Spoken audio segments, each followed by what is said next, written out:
robotas. Dirb, dirb, kalk, kalk, nesustok.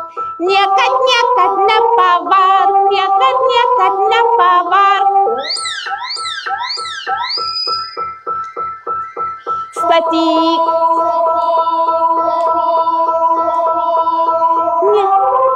Nematyk, galo niekur nematyk.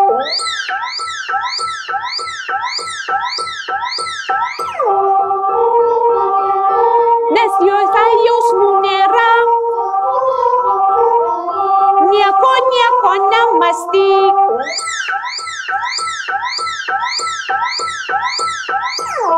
Aš, robotas.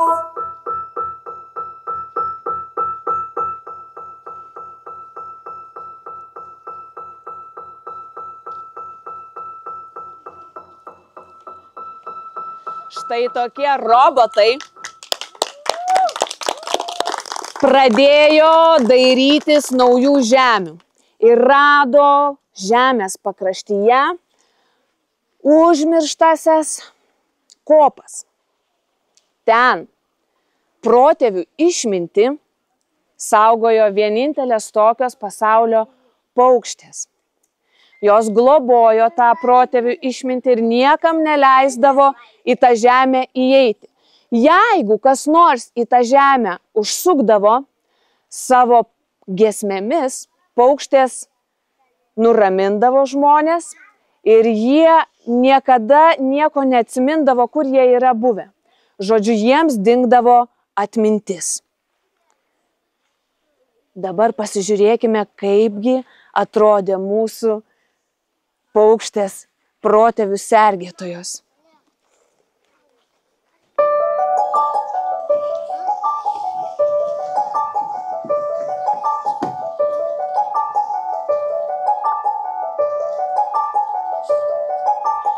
Mes pasaulio paukščiai mylintys,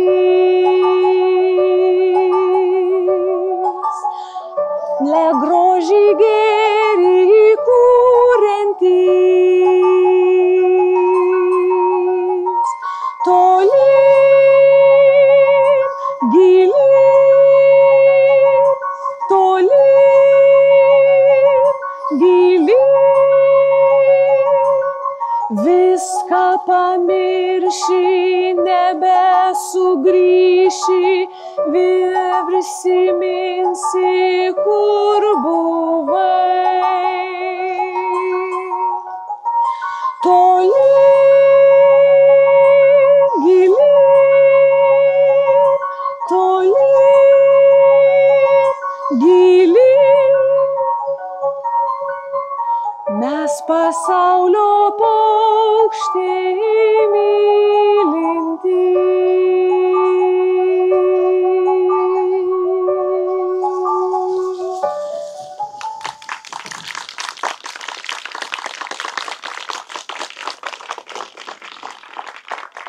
Tai visas gyvas būtybės tokios giesmės paveikdavo, bet kai jų žemes įsibrovė robotai, paukščių giesmės nebeveikia.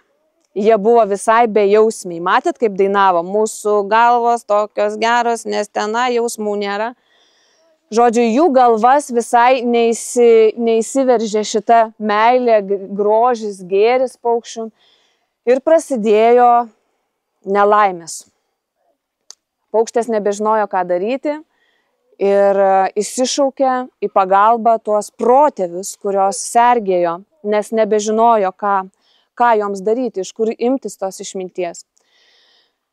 Tai pasižiūrėkime, kaip pabudo protėviai ir kaip jie uždainavo ir pasiklausysim, kas įvyko toliau.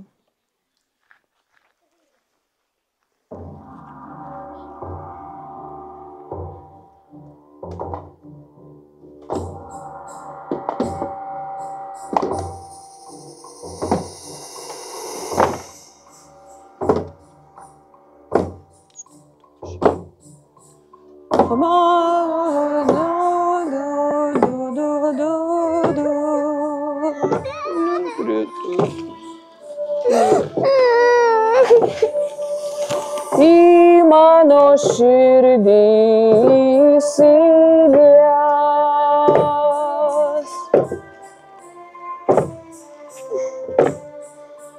Tai, ką ramybę atneša ji.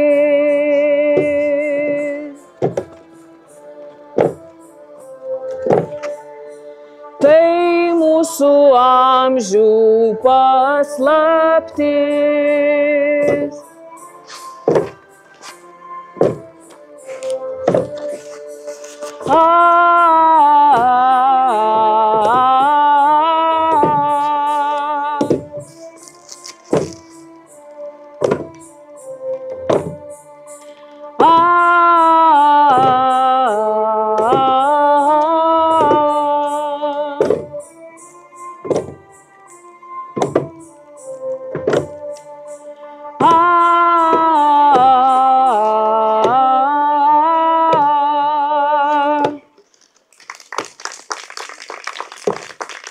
Jūs matėt, kaip protėviai drebino žemę, jie praskyrė žemės ir pradėjo visi robotai bildėti žemyn, bet tada protėviai kažkaip susimastė.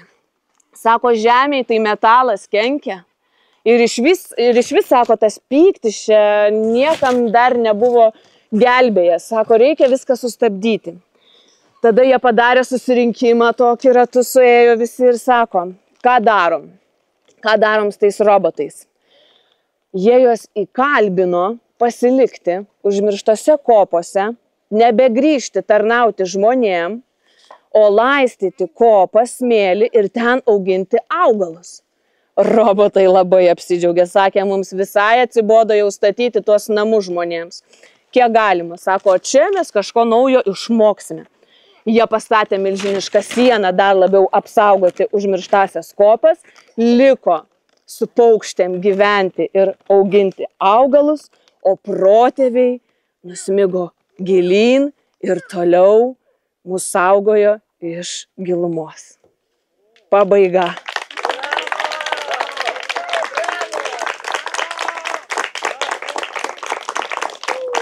O dabar mes kiekvieną savaitę turime tradiciją sukurti ir operos šaukinį, ne šūkį, o šaukinį, muzikinį šaukinį.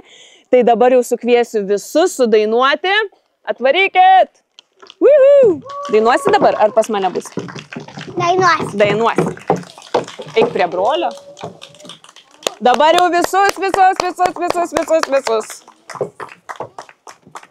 Izabelė yra? Izabelė reikia sunkiausiai, jo? Visi matomės, ar ne? Pasiruošę?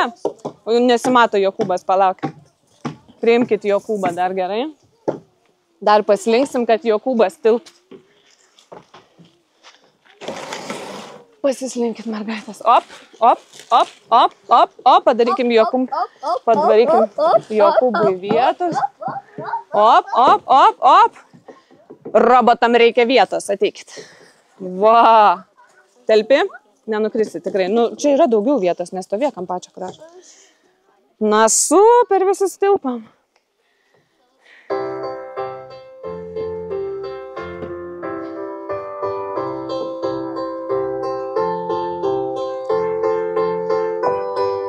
Žaibo opera.